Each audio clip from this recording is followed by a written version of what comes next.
Well, g'day and welcome back to the shed. I'm back from the holiday, back at work. In fact, it almost seems like it never happened. But when I arrived back, I had this package waiting for me from Warren in the UK, and he said he had a switch mechanism for my Bush radio, which he thought would be in good condition and not arcing and sparking and catching fire and stuff like that. So this was waiting for me when I got back, and I may as well open it and have a look inside. I guess that's what it's going to be though. But before I get into that Bush, because it's going to be quite a job to change the switch over, I'm still curious about this little Telefunken I bought just before I left.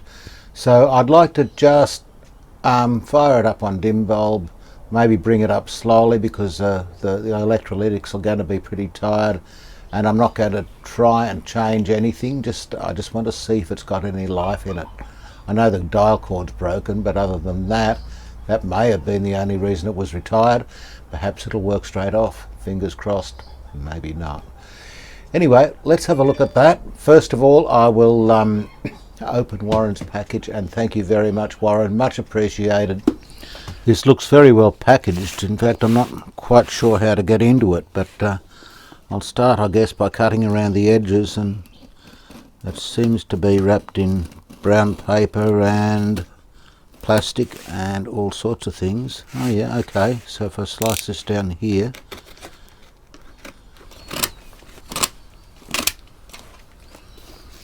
right, let's see if it will come out. Okay.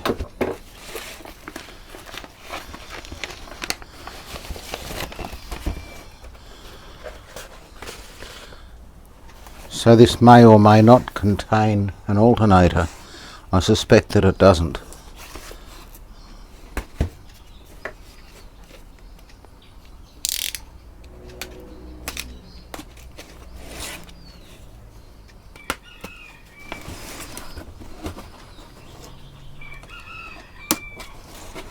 Yep.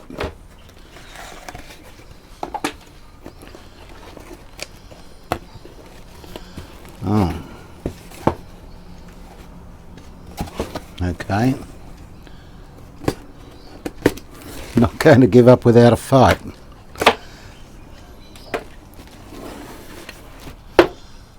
Oh, there's a few things in here. What's this? An IF can. T7.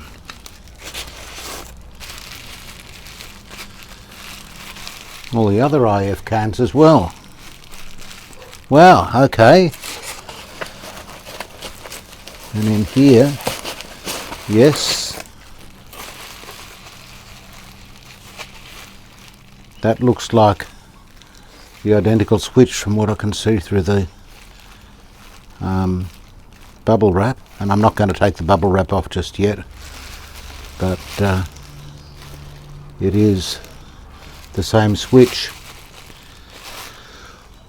Alright, look, I'm just going to put that back in there for the moment, and I'm pretty confident that with this we'll get the Bush VHF64 running. I shouldn't have spoke so soon, but yeah, I think we'll give it a red hot go anyway. Alright, well, just for the moment I'll put this aside and we'll have a look at this Telefunken.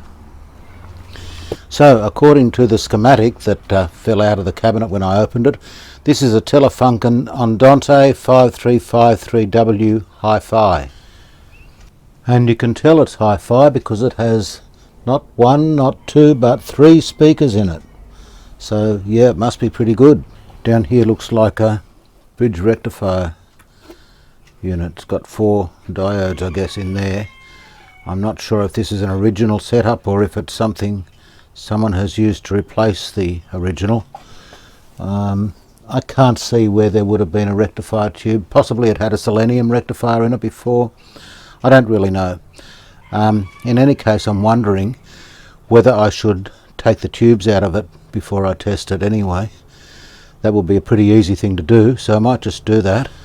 I've taken 3 of the tubes out. I've left the FM tube in and the magic eye indicator. It is set for I believe 230 volts. Now I've got this this cord I salvaged from a transistor radio. I'm not sure if this is going to fit. Does look like it, doesn't it? If I put that on there. Okay, here we go. I have the variac plugged in and on. It's set to dim bulb. I'll turn that down to 0 to start with. Switch it on, and I've already set one of the switches to AM on the front, so that should be now working. So I'll bring it up slowly. That's about 50 volts on that now, according to the dodgy meter on the variac. And nothing has gone bang yet. I thought I may as well see what we're getting out of this bridge rectifier, so I'll just have a look. It's set to AC, I think. Yep. So I'll see what AC I'm getting in. That'll be that one and that one. Oh, no AC going in. Okay, what's happening here? No, there's something not right here. Something is not happening. Let's just check what's coming out of that cord for a start. Turning that off. Just remove that. Could be the transformer's dead. Okay, now turning this on. 103 volts coming out of that AC. Perhaps it wasn't making contact with those pins, I don't know. Okay, let's just measure the resistance between these pins. It's unplugged, nothing connected here. That one looks loose. And see if we see what looks like the primary of a transformer. Seeing nothing, absolutely nothing. There's a blown fuse, or there's a bad connection in there somewhere, because we would be seeing something across this. Now, I wasn't intending to get deeply into this radio, but my curiosity has got the better of me, so I'm going to take out this top section of the power supply, which seems to unbolt, and just see if I can see why there's no connection there. There's something definitely wrong here. This appears to have been stuck on later. This looks like an amateur job. Homemade brackets holding it up. I don't know what's going on here, but it's obviously been messed with. So what have we got here? What on earth is this? That apparently once was a capacitor. What's it say? No, I can't even read the value on it. It'll be on the schematic.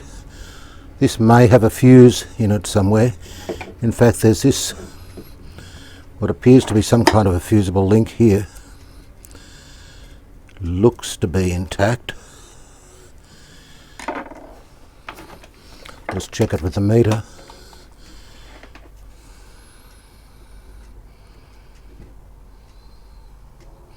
The meter doesn't agree, it says it's open.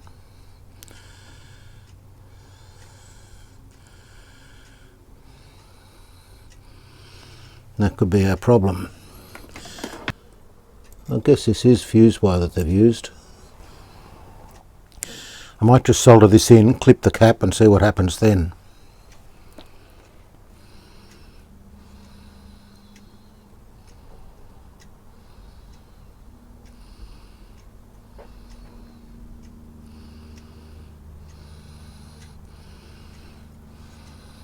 Hopefully that end will tin up.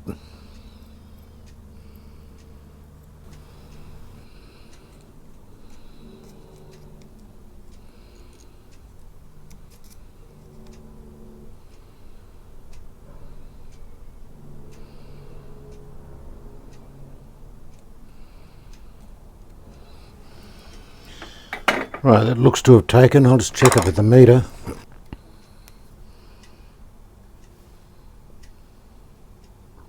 Yep, that's got continuity. Now let me just check the schematic and see what that cap's all about. It is a 1000 volt 22, I don't know, part of it's eaten away. I'll see what the schematic says. Okay, the schematic shows one 2200 picofarad cap from the B plus to the centre tap of, looks like the output transformer. This does look like it's got 2200 written on it.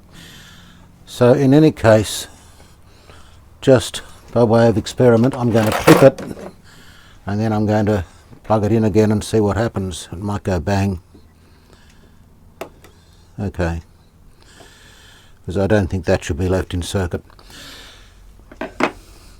Alright, I'm not going to take this too much further, but I am going to put a plug on this.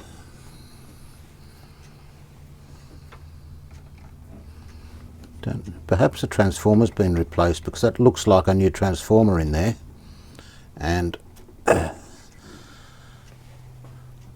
perhaps the other one was cooked, I don't know. Perhaps this one's cooked also. Okay, so that is set to off. I'll turn this back down, put this on, and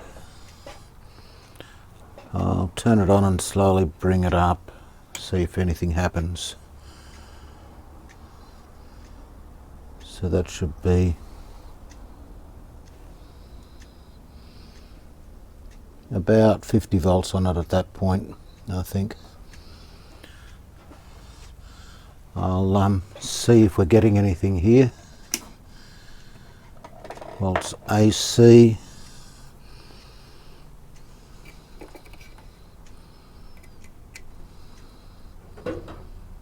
Not getting any AC volts there.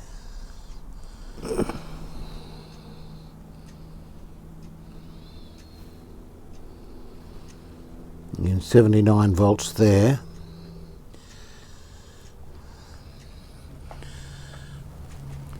And my meter battery's just decided to die.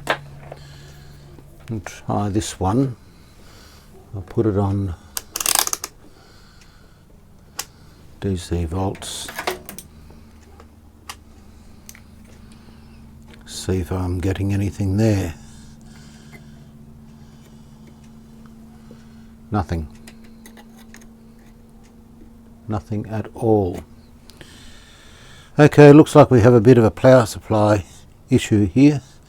Probably going to take me more time than I want to put into it just at the moment. So I think I'll revert to plan A and package this up and pull it out and have a look at it some other time, because there's a bit of investigation required here, I think. Okay, well, I'll put the valves back in it. I'm going to pack this up and put it away just for the time being. And I'm going to take it out again when I'm feeling really brave and overconfident, and probably get nowhere with it. It's a pity, because it's potentially nice looking radio in a 1960s sort of way. I think the cabinet's salvageable.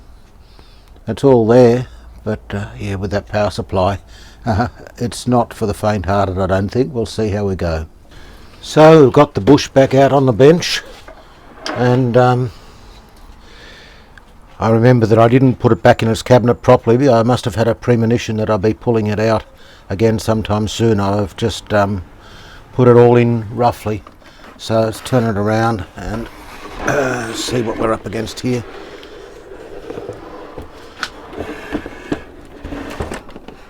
Okay, so I've got a box of bits here.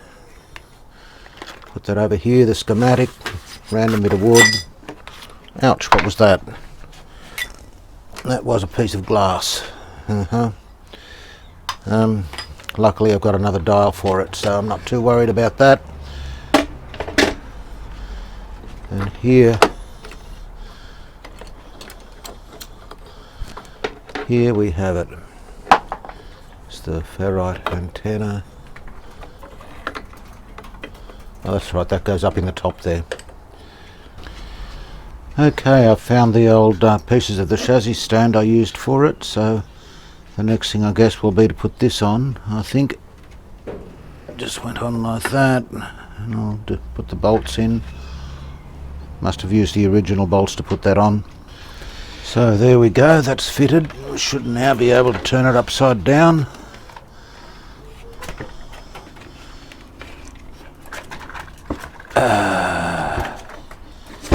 And there it is, that bastard switch mechanism. So I guess the first thing is going to be to document where everything goes on this. These two cross pieces here with the coils and whatever mounted on them can just be undone. The same with this one and the sides. And then it'll just be a case of noting where every single connection goes. And the worst one's going to be the first one here, the FM switch, and that was the one where most of the trouble was happening. There's 1, 2, 3, 4, 5 of them with contacts on both sides. So first of all, I'll make myself up a diagram of it and then note where every connection is. So this will take some time, and I don't expect you to watch the whole process, so I'll come back when I've got somewhere towards that and do a progress update.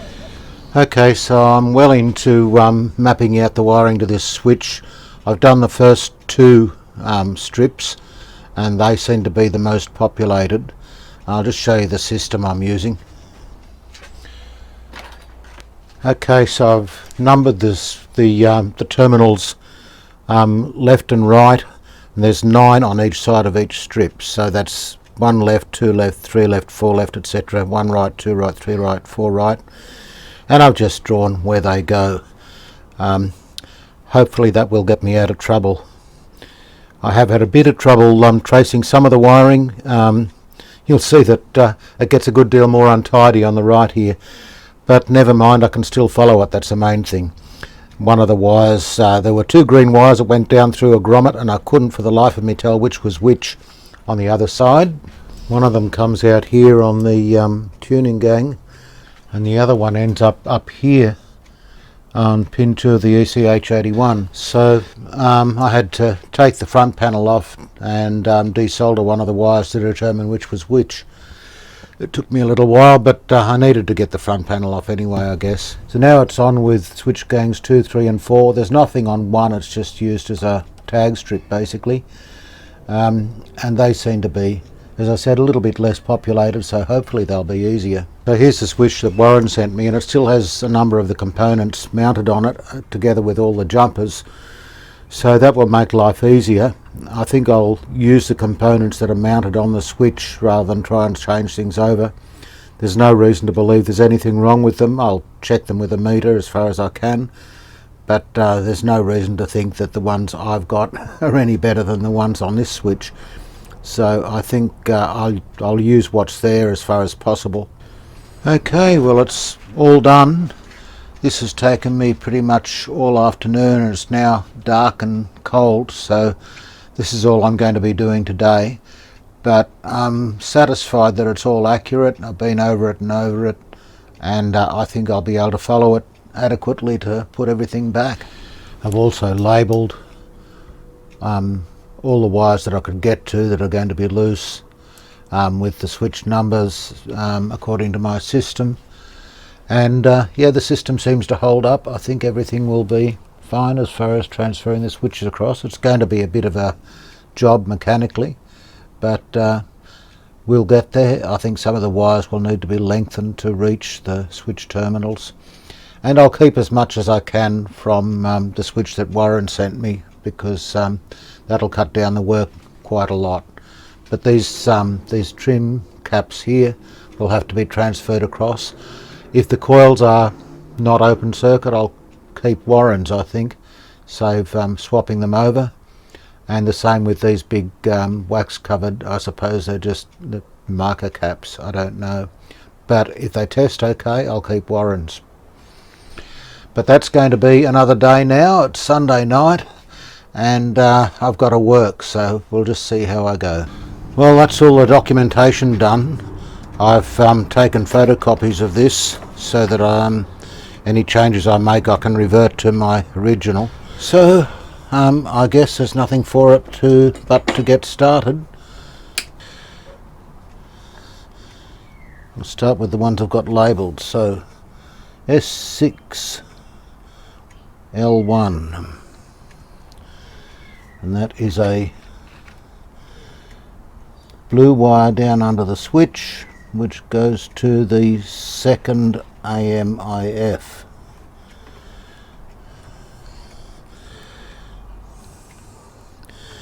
And that's it there.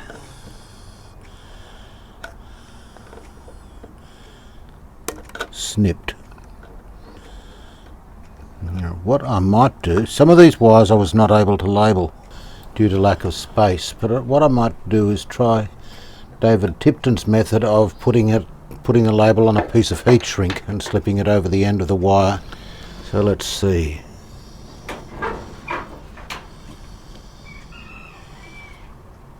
S6L1. So I'll just cut that off and I'll just slip it over the end of the wire.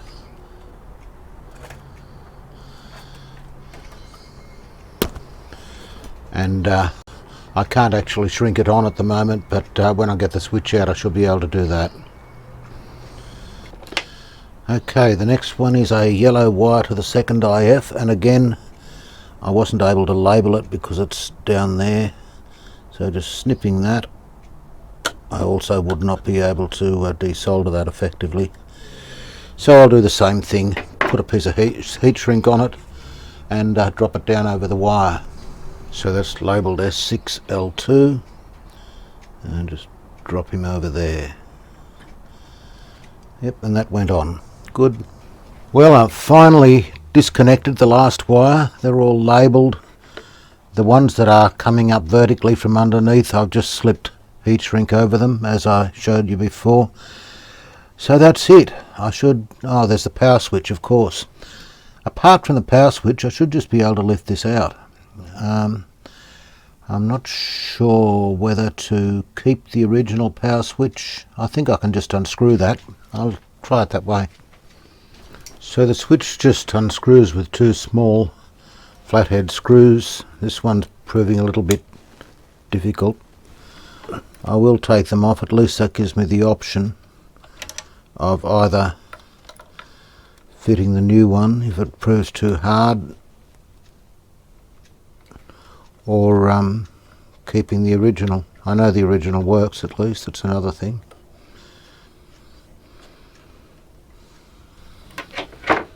Very small nuts. I don't know if you can see that. That's tiny.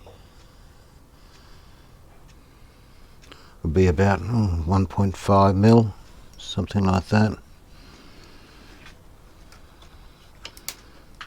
Oops, and I dropped one of the screws on the floor, of course. I'll have to see if I can find that. Well, that little bolt or screw I think we'll have to consider lost for all time. I'll put the other one back in, and I guess that still gives me the option of pinching the screw from the other switch rather than changing them over.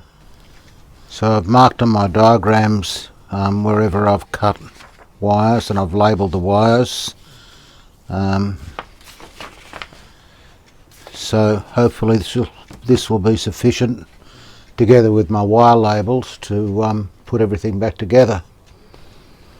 I noticed too there's quite a bit of adjustment in this, so I'll just mark where the rear of the switch sat with a scriber here. Okay, so the time has come to undo the screws and lift it out. By the way, I opted to remove the coils as complete units and label the wires that go on, and reuse the ones that I've got, I think. Might be easier than changing them over, I'm not sure. But these coils are already set. I don't really want to have to do any more aligning than I have to, and I know these worked for a brief period before the switch started carrying on.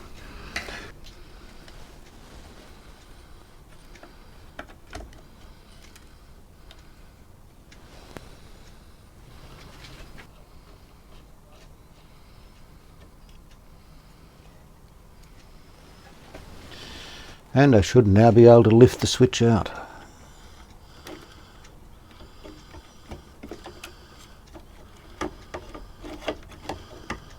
There's a couple of wires just catching, but they're not connected. I'm wondering if I might be better off to remove this front bar. Just a couple of nuts and bolts.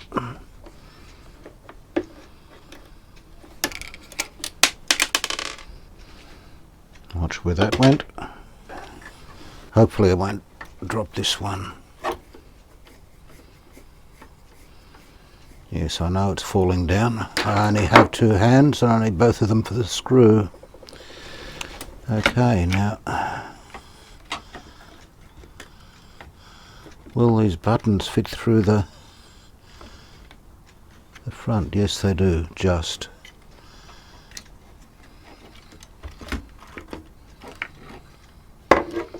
Okay, what's holding it now? Have I missed something?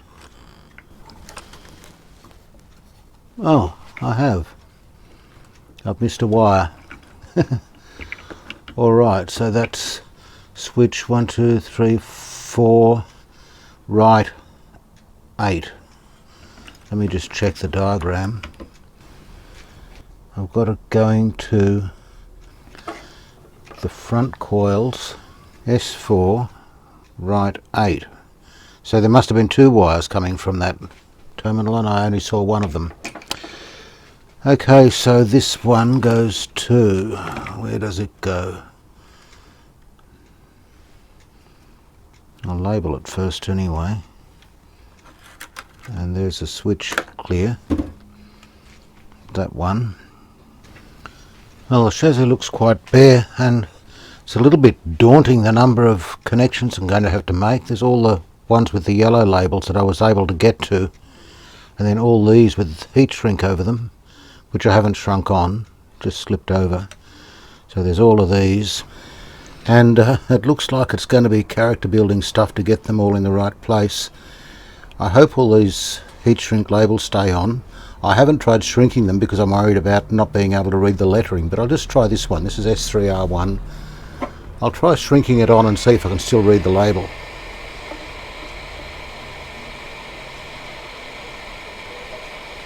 Well, it's still legible.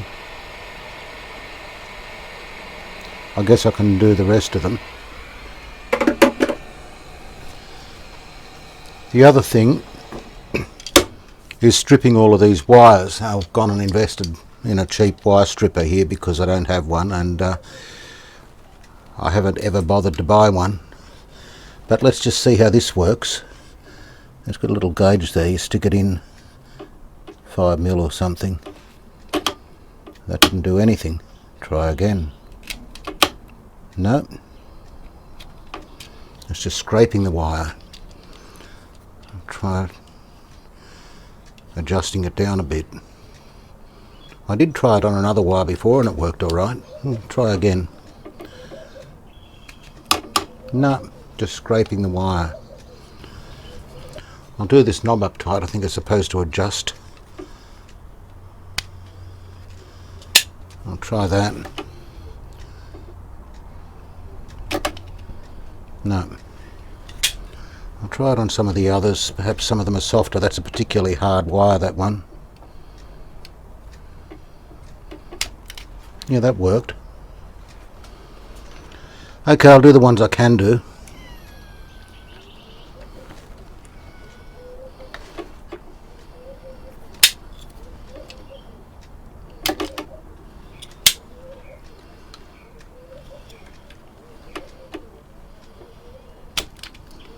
It's working well on most of them.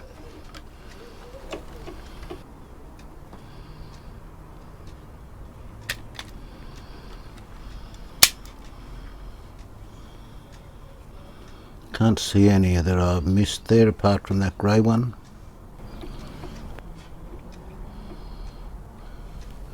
Alright, so I'll heat shrink these on, making sure I can still read them.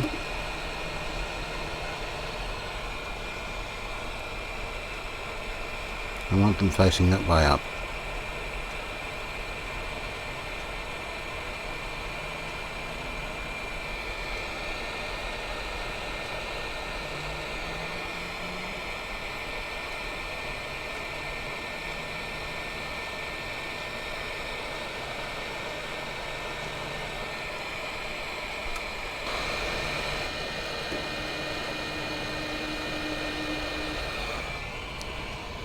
What does that say? I can't read it.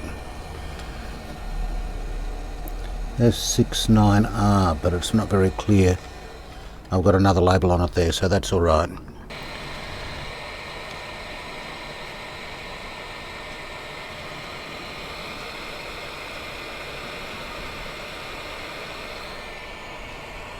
S6L.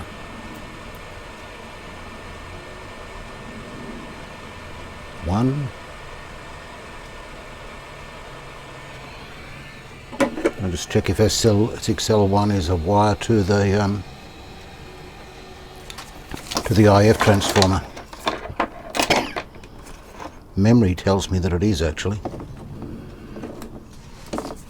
Checking my diagrams here. S6L1 is a blue wire underneath to the second IF. Sorry, the AM second IF. That's right.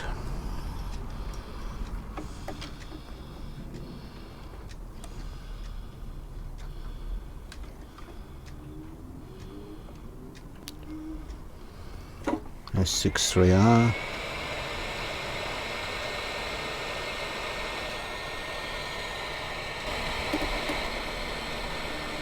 Not burning fingers if I can help it.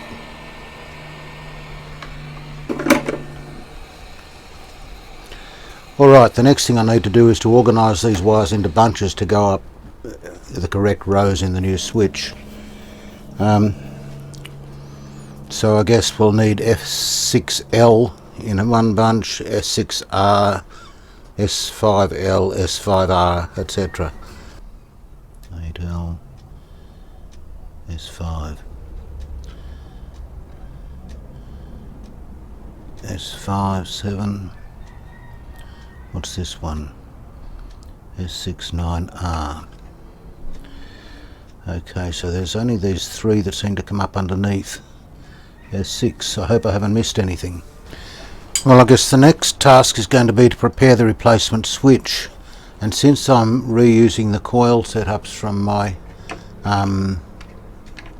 old switch, there's nothing wrong with them that I know of, I have to remove these.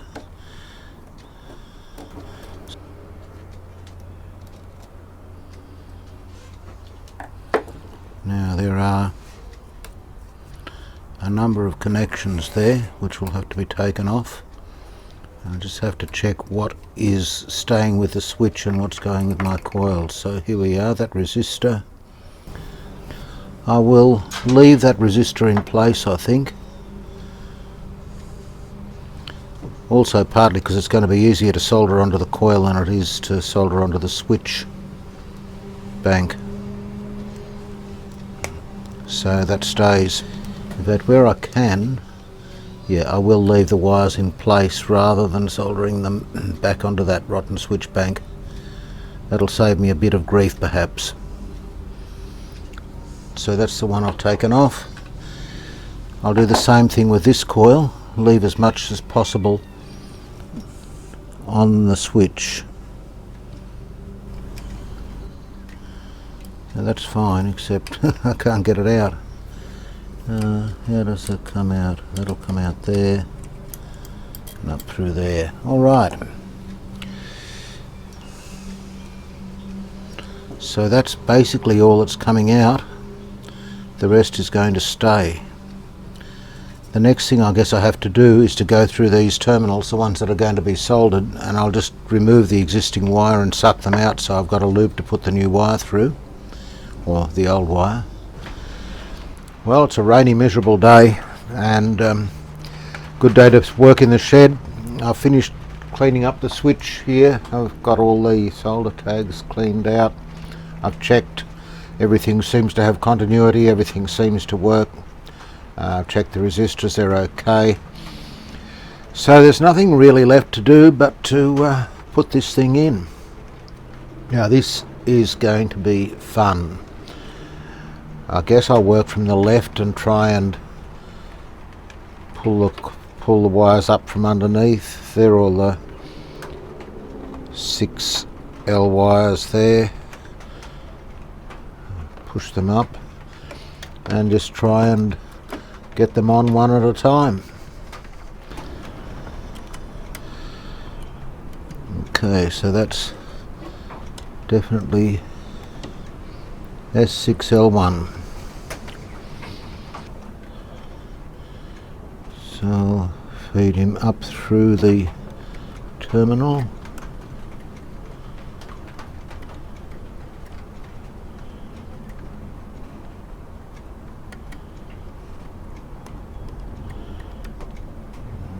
Gee, this is going to have to get easier.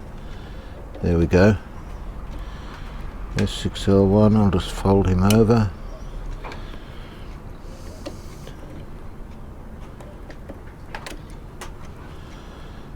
It didn't work, that did. And tack him on. Okay.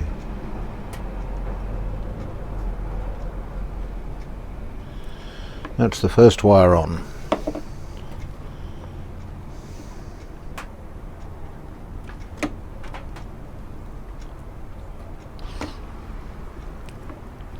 It's going to take a while at this rate. I'll do the next one and see how we go with that. The next one is S6L2, which is a yellow wire, also to the IFs. There should be a yellow wire coming up there somewhere. Is that it? S6L2, that's the one. I think I'm better off to tip the switch back and put the wires in one at a time. I'll probably do the back ones first and then the front ones. That might work a bit better. I'll try using these to manoeuvre it in.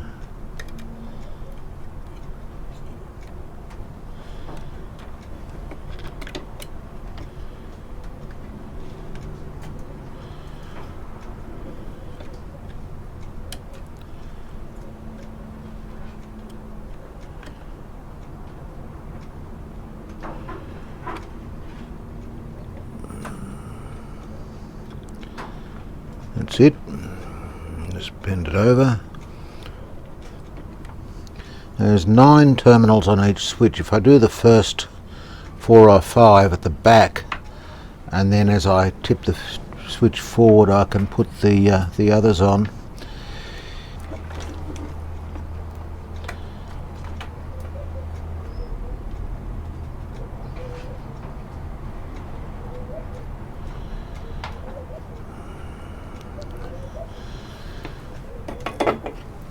Anyway, I'll continue with this. I'm not going to make you sit there and watch the whole thing. It's going to take ages.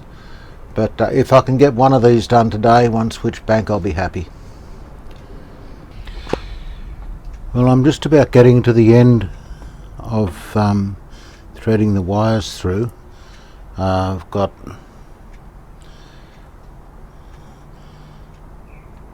one on S1 to go, this grey one. And that'll be the rear half of the switch. I've put the wires on the back half first so that I can tilt the switch up and still work on it. Threading them through from underneath is proving to be a bit of a nuisance, to say the least. But once I've got the back ones done, then I'll work on the front ones. Of course, the movement of the switch is then restricted by the length of the wires, which makes it rather difficult. These ones here going over the top so they can be put on afterwards. It's the ones underneath I'm mainly concerned with. Anyway, so S11 is a grey to the tag strip next to the transformer, the left hand terminal. That's this one here, and it goes to that. I'm almost thinking, it doesn't say whether it goes underneath or above the switch frame. Probably underneath, but I'm almost thinking of doing a J-hook and a bit of heat shrink on there. That might be easier. In fact, I'll be slack and I'll just do that. How much clearance do we have underneath? Yep, that will be alright. I'll just cut that off and put a J-hook on it.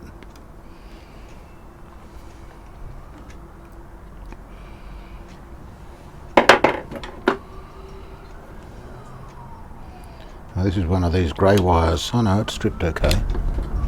This is the only wire I've done this with, but I'm kind of over it, and with this one it's going to be very, very tight, so yeah, I think I'll just push that back down through the switch, pull it out the bottom and hook the wire ends up. It's going to be easier that way.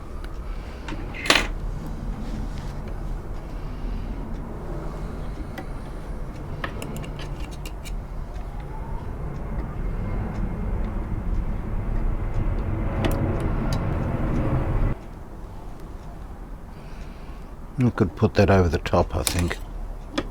It can go through here, it's not a problem. I like to keep the wires in their original location, but I'm not even sure that that's how this one went. Okay, so that's going to be easy. I'll just join it up there. In fact, that might go onto the tag strip there.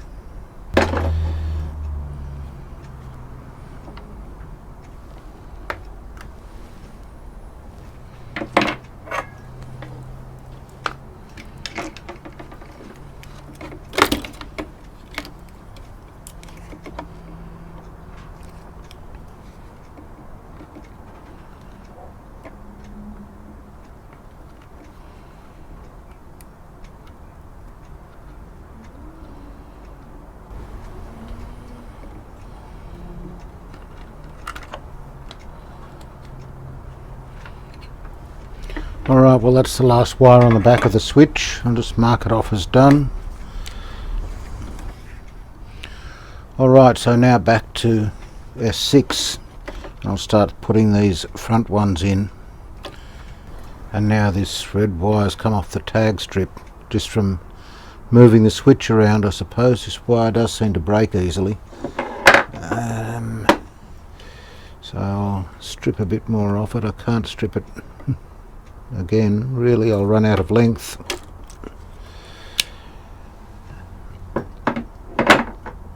Fortunately I documented where it went.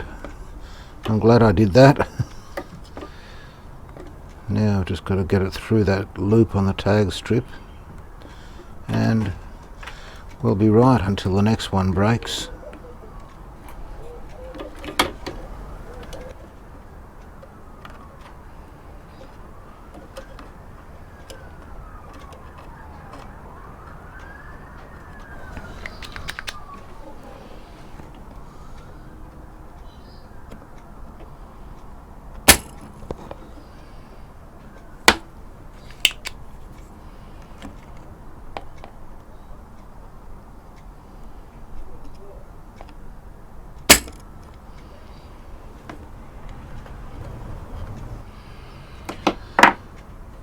Alright, well that's on.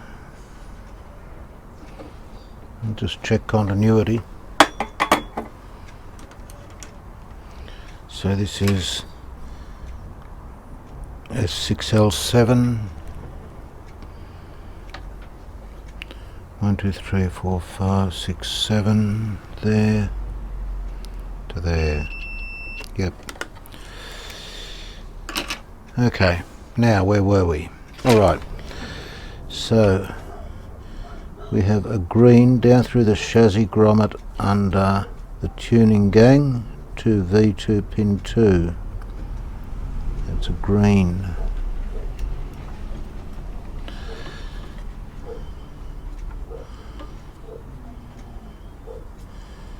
That is L6 8R.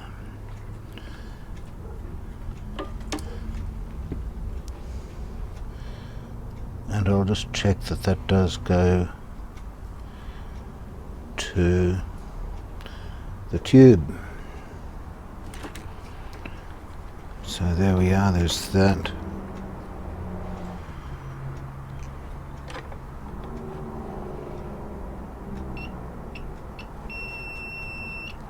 Yeah, that's it. So that goes to 8R, the second last terminal. So let's see if I can get it up underneath.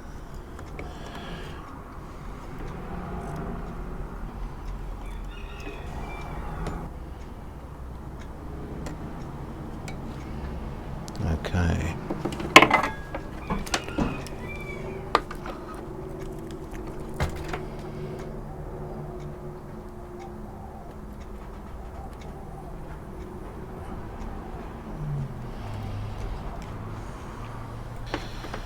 So I'm finally down to the last of the wires that come up from underneath, and it's this one here, and it's becoming increasingly difficult to feed them up from underneath because now the movement of the switch is quite restricted.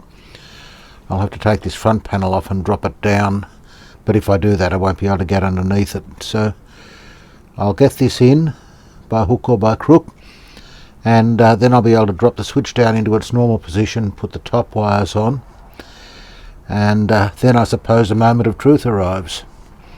Anyway, this one goes to S3R8. So S3, this one, right hand side, 8 is this terminal here. So I've somehow got to get that wire up through that. Get it in the forceps and feed it up.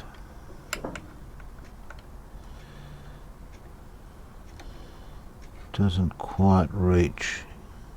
If I bend the terminal down a little bit, it will. There we go.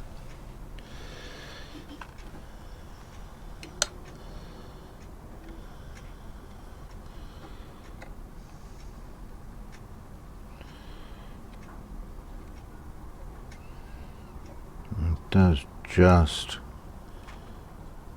reach.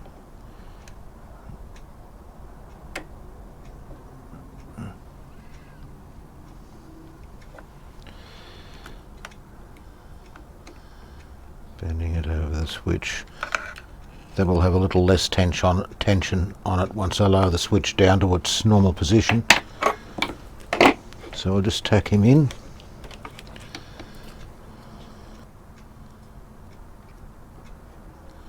And that's done. And just checking underneath to make sure there's no wires that I've missed. It looks as if everything's connected that should be connected. I just hope I've got it all right. I guess the key is to have a system, but there's always human error. I nearly put a wire in the wrong place a few minutes ago. Both green wires, both coming from the same place. But after continuity checking it, it didn't work. So I have been checking as I go. I guess it just helps to avoid mistakes.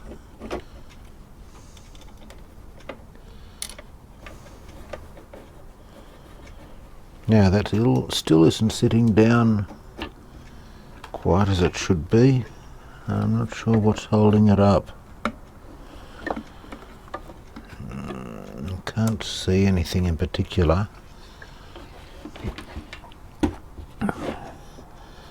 There is this wire which I had to lengthen because it wouldn't reach at all. It's a little bit in the way, but it shouldn't be that big a drama. There's something at the back that it's sitting on as well. What's going on there? this wire here.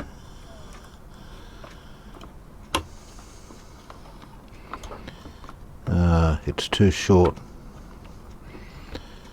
Okay, I might have to cut that off and rejoin it. It goes to S6L7.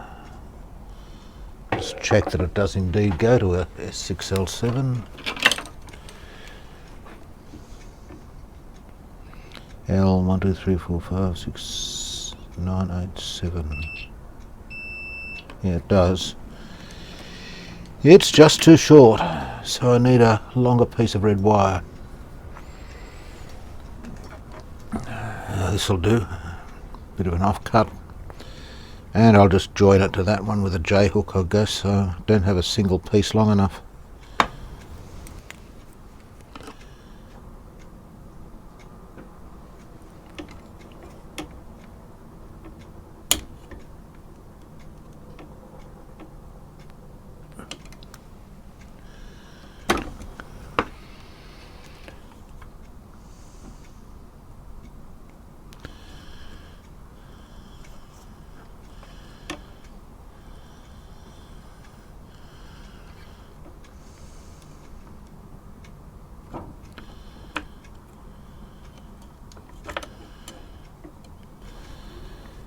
Try to just put a little J-hook on the end of it. That's about all I'll be able to do.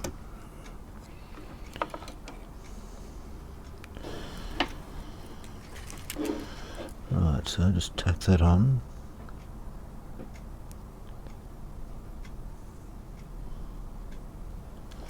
That looks alright. A little bit of a drip under it there, just clean that up. Put a bit of heat shrink on it, and we're in business. Well, that's all the wires from the chassis on. These remaining ones go to the coils and trimmers. I don't think I've missed anything. I can't see any stray wires hanging around anywhere, so fingers crossed that's it. So now I need to mount these coils. This one goes here and this lot goes here. I just need to put this bracket on first, so I'll do that and get onto that, and hopefully we'll get the coils mounted up. Just trying to solder in the leads to these switches. It's not the neatest job, but it will. Oh, hang on, got a problem there. That wire's loose on the terminal of that trimmer. I'll get it onto the terminal first, the switch terminal first, and then I'll deal with that. Now it goes to S4R8. One problem has been, and still is, pushing and pulling the wires around tends to break them off at the other end. It's single strand wire, it's not multi-strand, and it breaks if it's twisted around too much. I'll deal with that. I'll just get this soldered in. It's becoming increasingly tight in here to solder wires on, and it's only going to get worse, but I'm nearly there, so I think we'll be alright. Okay, that's on. So now this one.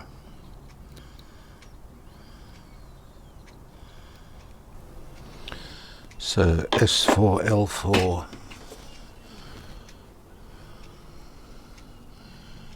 It's down here and onto that one there.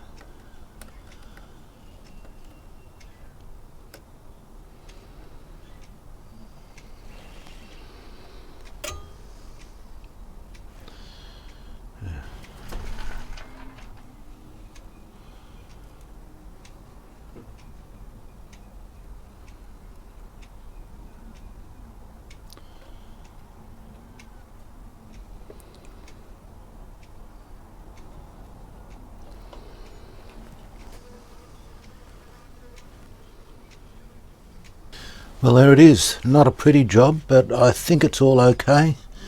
I really hope so. I don't want to have to go fault finding in this if I've done something wrong.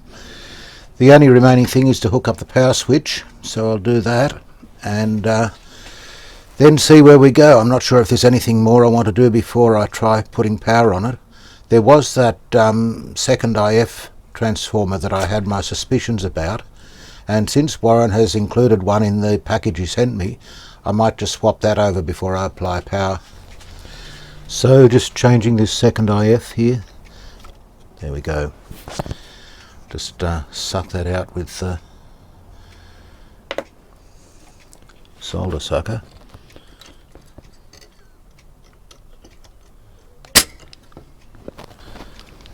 So it goes in this way, and I'll just try and work that through there. A little bit of heat maybe. There we are. So I've got the screws in. Now this cap also goes onto that, so I'll just push him on there.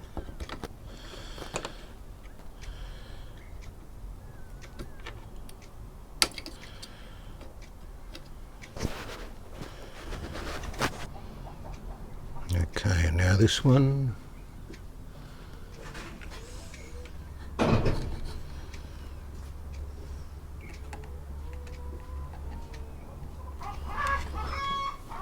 There. Now just run a bit of solder into that.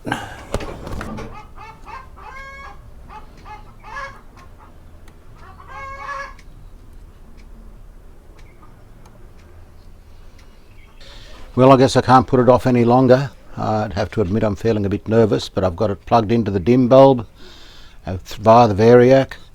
I'm putting the variac on. I've got 0 volts on it at the moment, and I'm putting it on medium wave. Okay, just going to bring the voltage up a little bit and see if anything happens. It's got about 50 on it now.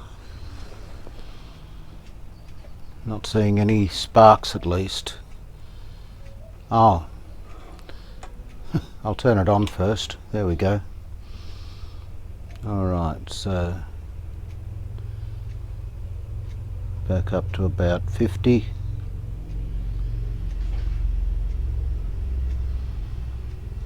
I'm just watching carefully for anything. And bring it up to 100.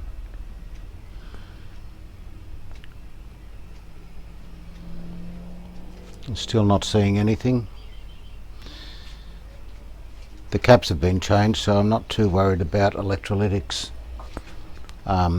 reforming or anything like that. So going up to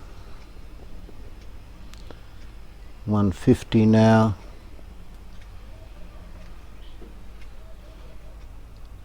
200. We've got a glow in the dim bulb at 200. And looking for smoke.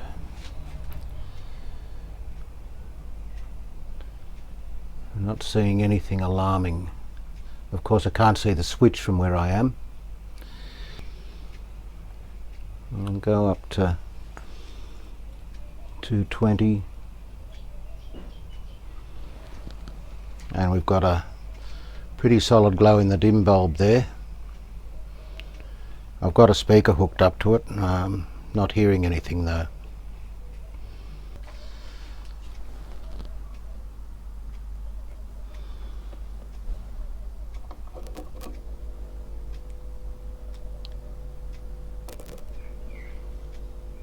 I've got something there.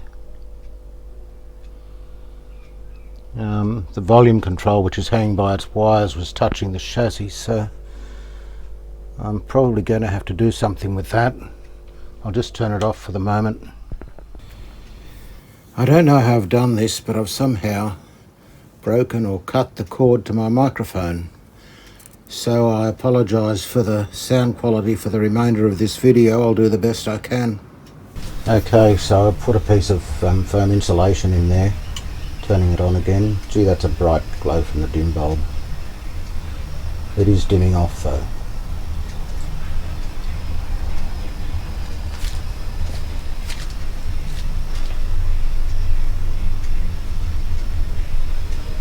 I'm still not hearing anything.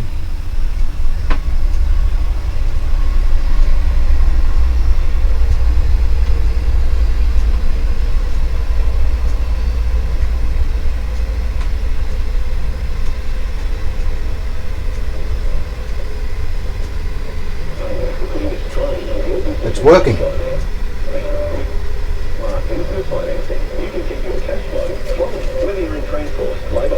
Now that's on full volume, but I have got it on dim bulb, so I guess we don't have any radical faults. Let's just take it off dim bulb for a moment.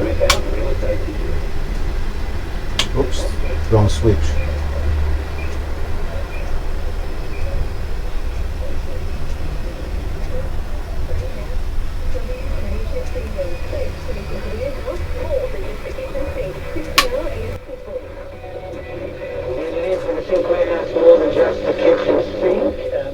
We are 20 minutes away from the bounce. That atmosphere that we spoke about off the top, the band was fantastic. One out of the southern side. Left foot kicks a bit of a wobbler. Sets it pass to Harry Crane. He's good enough. And splits the ball out now in front of Ditchburn. Ditchburn's for the Tigers. Moves it up that southern wing. Kurt Wesley moving the ball well here. Moving it quickly too. You're steering all around. Opposing views about this. It's inside. Come in, you'll love it. The climate and your host. The race, Eldorado River, the inside, annihilating. Play you. Go one better, go one better with Westro. Moving around the Bombers by 9 seconds.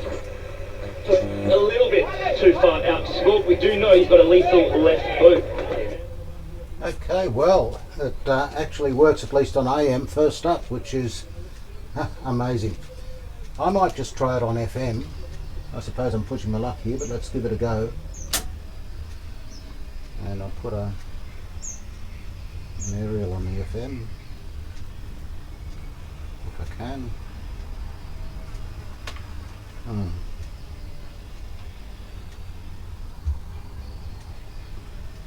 it up.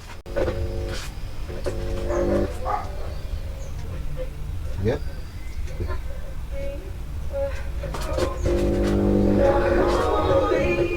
Cause it hurts when you so much to say, but I don't speak. Well, we have it then. Cause it hurts when you hurt so much. Hello guys.